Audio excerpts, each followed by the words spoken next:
Boa tarde.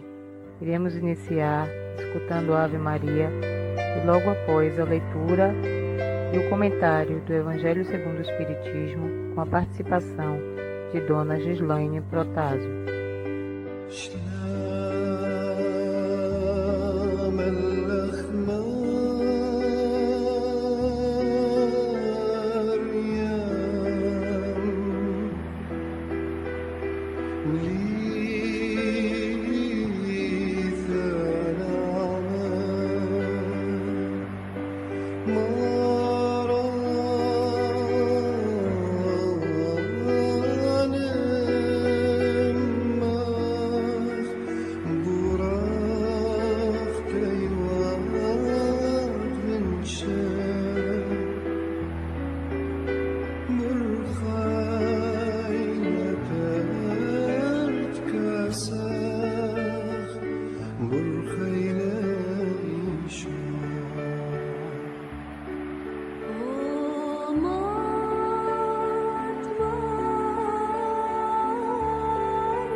Meus queridos irmãos e irmãs, companheiros de ideal espírita, mais uma vez aqui para nossas obrigações semanais, unidos nesta conexão, sob as bênçãos e a inspiração do nosso divino e amado Mestre Jesus, rogando que nos ampare para que sejamos direcionados na convicção da importância de nos evangelizarmos, melhorando a nossa conduta moral, os nossos valores morais, para que sejamos aqui espíritos mais evoluídos, aproveitando a nossa reencarnação.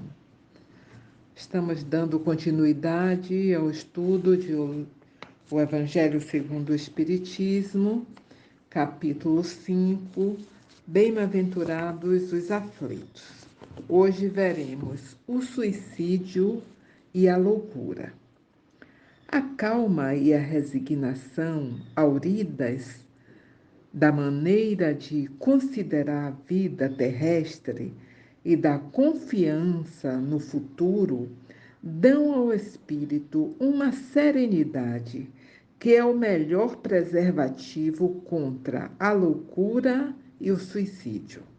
Com efeito, é certo que a maioria dos casos de loucura se deve à comoção produzida pelas vicissitudes que o homem não tem a coragem de suportar. Ora, se encarando as coisas deste mundo da maneira porque o Espiritismo faz que ele as considere, o homem recebe com indiferença, mesmo com alegria, os reveses e as decepções que o houveram desesperado noutras circunstâncias. Evidente se torna que essa força que o coloca acima dos acontecimentos lhe preserva de abalos à razão, os quais, se não fora isso, a conturbariam. O mesmo ocorre com o suicídio. Postos de lado os que se dão em estado de embriaguez e de loucura, aos quais se pode chamar de inconscientes, é incontestável que tem ele sempre por causa um descontentamento, quaisquer que sejam os motivos particulares que se lhe apontem. Ora, aquele que está certo de que só é desventurado por um dia e que melhores serão os dias que hão de vir, enche-se facilmente de paciência. Só se desespera quando nenhum termo divisa para os seus sofrimentos. É que é a vida humana com relação à eternidade, senão bem menos que um dia.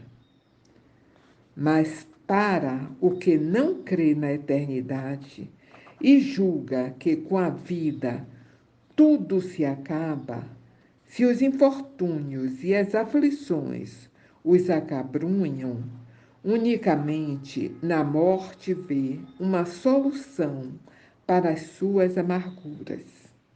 Nada esperando, acha muito natural, muito lógico mesmo, abreviar pelo suicídio as suas misérias.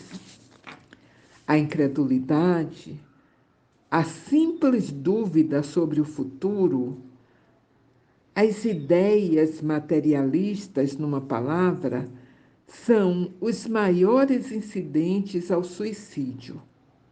Ocasionam a covardia moral.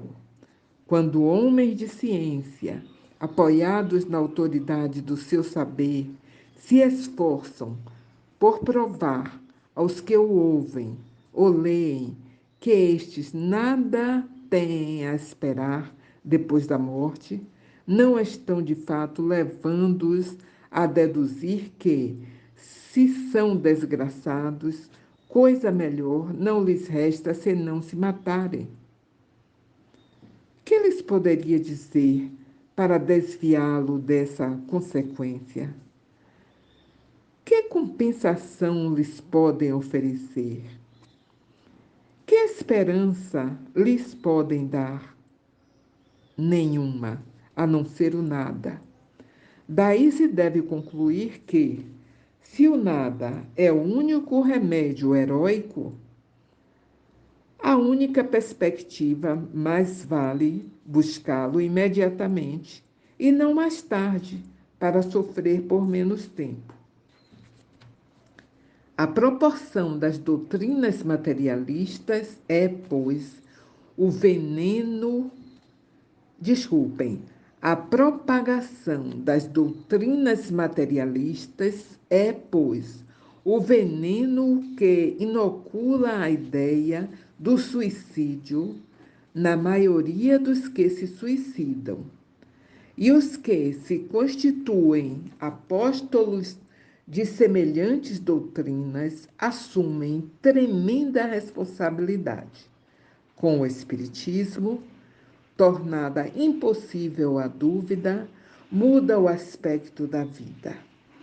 O crente sabe que a existência se prolonga indefinidamente para lá do túmulo, mas em condições muito diversas, donde a paciência e a resignação que o afastam muito naturalmente do pensar no suicídio, donde, em suma, a coragem moral. O Espiritismo ainda produz, sob esse aspecto, outro resultado igualmente positivo e talvez mais decisivo. Apresenta-nos os apóstolos, os próprios suicidas, a informar-nos da situação desgraçada em que se encontram e a provar que ninguém viola impunemente a lei de Deus, que proíbe ao homem encurtar a sua vida. Entre os suicidas, alguns há cujos sofrimentos, nem por serem temporários e não eternos, não são menos terríveis e de natureza a fazer refletir os que, porventura, pensam em daqui sair antes que Deus os haja ordenado. O espírita tem, assim, vários motivos a contrapor a ideia do suicídio. A certeza de uma vida futura em que, sabe-se ele, será tanto mais ditoso quanto mais inditoso e resignado haja sido na terra. A certeza de que, abreviando seus dias, chega precisamente a resultado oposto ao que esperava, que se liberta de um mal para incorrer num mal pior, mais longo e mais terrível, que se engana, imaginando que, com matar-se, vai mais depressa para o céu, que o suicídio é um obstáculo e que, no outro mundo, ele se reúna aos que foram objeto de suas afeições e aos quais esperava encontrar, donde a consequência de que o suicídio, só lhe trazendo decepções, é contrário aos seus próprios interesses. Por isso mesmo, considerável já é o número dos que têm sido, pelo Espiritismo, obstados de suicidar-se, podendo daí concluir-se que, quando todos os homens foram espíritas, deixará de haver suicídios conscientes. Comparando-se, então, os resultados que as doutrinas materialistas produzem com os que decorrem da doutrina espírita, somente do ponto de vista do suicídio, forçoso será reconhecer que, enquanto a lógica das primeiras a ele conduz, a da outra a evita, fato que a experiência confirma. Instruções dos Espíritos. Bem e mal sofrer. Quando Cristo disse: bem-aventurados os aflitos, o reino dos céus lhes pertence, não se referia de modo geral aos que sofrem, visto que sofrem todos os que se encontram na terra, quer ocupe tronos, quer jazam sobre a palha. Mas poucos sofrem bem.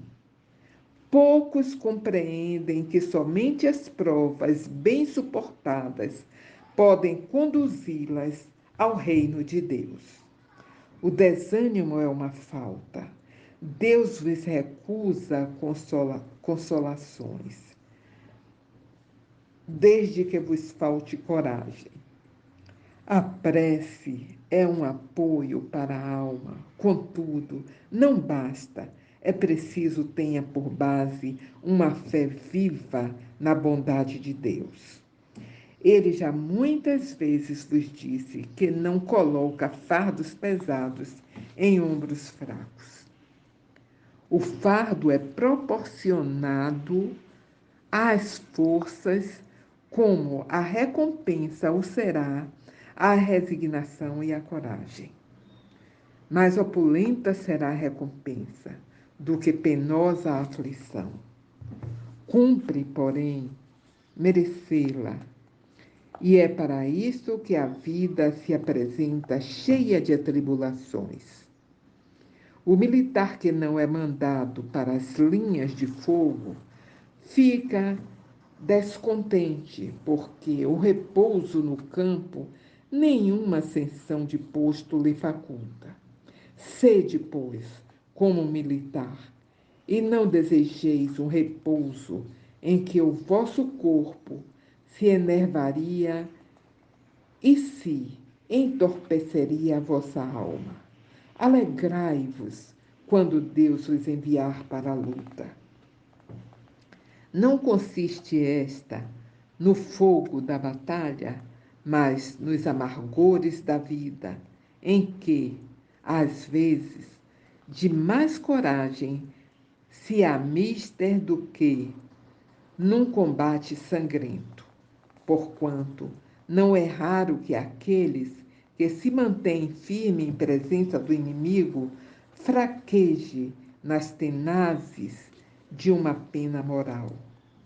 Nenhuma recompensa obtém o homem por essa espécie de coragem, mas Deus lhe reserva palmas de vitória e uma situação gloriosa, quando vos advenha uma causa de sofrimento ou de contrariedade, sobrepondo-vos a ela e, quando houverdes conseguido dominar os ímpetos da impaciência, da cólera ou do desespero, dizei de vós para convosco, cheio de justa satisfação: fui o mais forte. Bem-aventurados os aflitos, para então traduzir-se assim: bem-aventurados os que têm ocasião de provar sua fé, sua firmeza, sua perseverança e sua submissão à vontade de Deus, porque terão centuplicada a alegria que lhes falta na terra, porque depois do labor virá o repouso. Lacordaire, Havre, 1863. Meus irmãos, jamais, em tempo algum, por razão nenhuma, devemos tirar a nossa vida, ou a vida de quem quer que seja. Devemos suportar as provas que são enviadas para nós. Fomos nós que as plantamos, precisamos dela para a nossa evolução. Precisamos dela para a nossa evolução. Deus não dá fardos que não possamos carregar. E o suicídio é um grande erro, é um grande equívoco. Ao suicidarmos-nos, ao chegarmos no lado de lá, veremos que a vida é eterna, que não há morte, e os sofrimentos serão centuplicados. Então, suportemos as nossas angústias sem murmurar, sem achar que o vizinho tem uma vida melhor que a nossa, um marido melhor que o nosso, um patrão melhor que o nosso, um filho melhor que o nosso. É aquele que recebemos, é o que é necessário para a nossa evolução. Os espíritos, na instrução que nos oferece, o bem e o mal sofrer. Então, o mal sofrer é aquele que murmura, que se inconforma, que não agradece. Enquanto que o bem sofrer é um bem sofrer dinâmico, com preces, com meditações, com gratidão. O bem sofrer é a compreensão de que estamos num mundo de provas e expiações, que precisamos destes combates, do bom combate, para que possamos nos elevar e assim instalarmos as bem-aventuranças nos nossos corações. Meus irmãos, que tenhamos boas reflexões, que tenhamos bons momentos de meditação para entendermos que precisamos nos evangelizar. Gislaine Protásio, para a Comunidade Espírita Cristã Pele Vermelha.